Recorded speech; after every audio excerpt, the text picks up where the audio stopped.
Country, we don't swear an oath to an individual or a political party.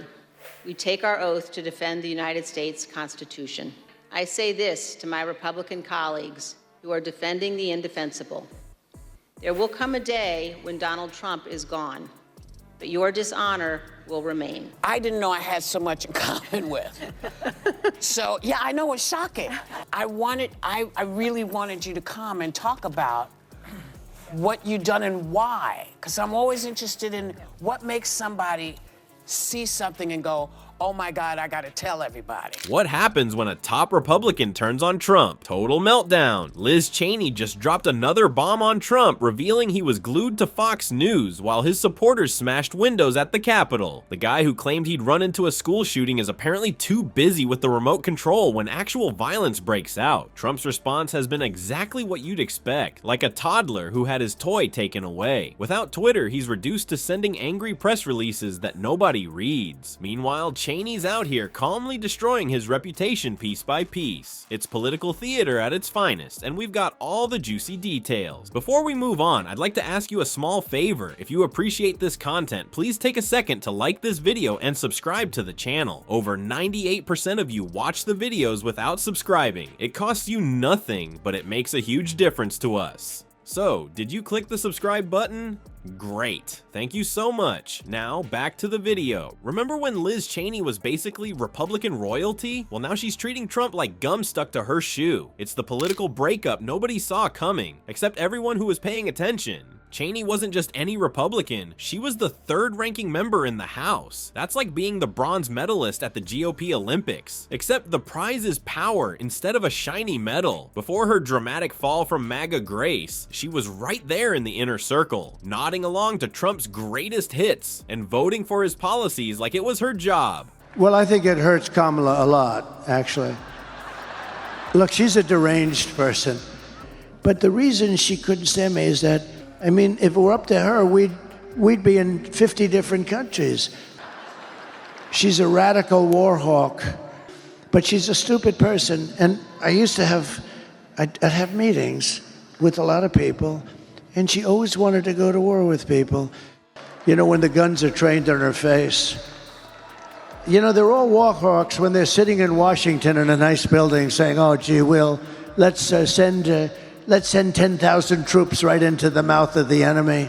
Because, well, it kinda was. But oh, how times have changed. Picture this. Cheney once supported Trump so enthusiastically, you'd think he was giving out tax cuts for Christmas. Now she's systematically taking him apart like a methodical prosecutor who actually read the law books. It's like watching someone transform from loyal puppy to junkyard dog overnight. What makes Cheney's attack so effective isn't just what she's saying, it's how she's saying it. While Trump responds to criticism with the eloquence of a toddler who found the cookie jar empty, Cheney comes armed with actual evidence and complete sentences. She's playing political chess while Trump is eating the checkers and claiming he invented both games. Through her committee work, Cheney has been meticulously exposing Trump's actions during the Capitol attack.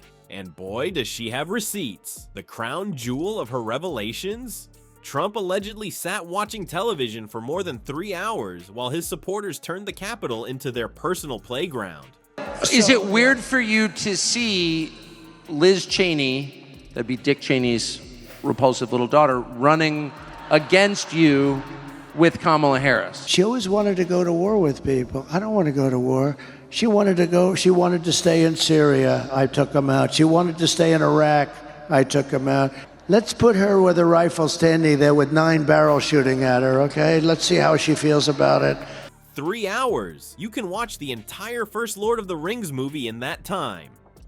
In Cheney's own scathing words, think about how dangerous and damaging it is to have someone who has aligned himself with autocrats. Ouch, that's not just a political jab. That's a public service announcement with Cheney basically saying, warning, this former president may be hazardous to your democracy. The irony here is delicious. Cheney, with her impeccable conservative credentials and voting record, is now the one standing up for traditional Republican values, while Trump tweets, oh wait, he can't. And that's what makes her continued revelations all the more powerful, and she's systematically dismantling the Trump myth using nothing but facts. How inconvenient for him. That awkward moment when Trump says, "Oh wait, he can't," actually reveals something fascinating about modern political power. What happens to a man who built his entire brand on digital outrage when he suddenly loses his megaphone? As Trump rage types into the void of Truth Social, we're witnessing a real-time experiment in political irrelevance. There will come a day when Donald Trump is gone,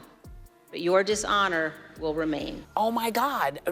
I had no idea this is what you were dealing with. Tonight, I say this to my Republican colleagues who are defending the indefensible.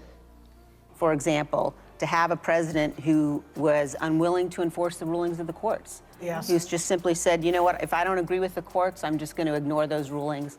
That's the end of the constitutional republic. I certainly have been critical of you on our show because you voted with Trump 93% of the time. Remember when Trump could blast out a tweet and the entire news cycle would screech to a halt? Those days are gone, folks. Now our former tweeter-in-chief is basically shouting into a pillow while Cheney delivers her surgical strikes on national television. It's like watching a heavyweight boxer try to win a match by sending angry letters through the mail. Trump's responses to Cheney have become increasingly unhinged and about as substantial as his hair in a windstorm. Without Twitter, he's reduced to sending out press releases that barely make a ripple in the news cycle. Poor Donnie is essentially grounded from the internet while the grown-ups are talking, and boy is he mad about it. His Truth Social tantrums might as well be written in invisible ink for all the impact they're having. But here's where it gets really interesting. Trump's meltdown is actually making Cheney look better. Every time he launches another baseless attack, he's basically handing her a microphone and saying, "Please tell more people about my questionable behavior." His aggressive language is backfiring spectacularly, drawing more attention to Cheney's message of integrity and constitutional values. The suburban women who once formed a crucial part of Trump's base are now looking at this Twitter timeout tantrum and thinking, yeah, I've seen this behavior before from my toddler. Polling data shows these key voters are increasingly responding to Cheney's approach while turning away from Trump's childish name-calling. Turns out that screaming into the void isn't a winning political strategy. Who knew? Trump's increasingly erratic behavior isn't just embarrassing, it's reshaping the entire Republican Party. Every wild accusation he hurls at Cheney only serves to highlight the growing divide within the GOP. Some Republicans are quietly taking notes on Cheney's playbook, wondering if her stand against Trump might actually be the path forward for the party. So what we're witnessing isn't just a battle between two politicians who hate each other, it's a full-blown identity crisis for the Republican Party. The GOP is basically having a midlife meltdown in public. On one side, you've got the Cheney conservatives clinging to those dusty old constitutional values, and on the other, you've got the Trump loyalists who'd probably drink his bathwater if he bottled it. For Trump, Cheney isn't just another critic. She's dangerous because she knows where all the political bodies are buried. Every time another insider jumps ship, they take a piece of Trump's mystique with them. It's like watching someone lose their magical powers, one finger snap at a time. Meanwhile, as the Republican Party tears itself apart trying to figure out who it wants to be when it grows up, voters are watching, and many of them aren't loving the Trump temper tantrum show anymore.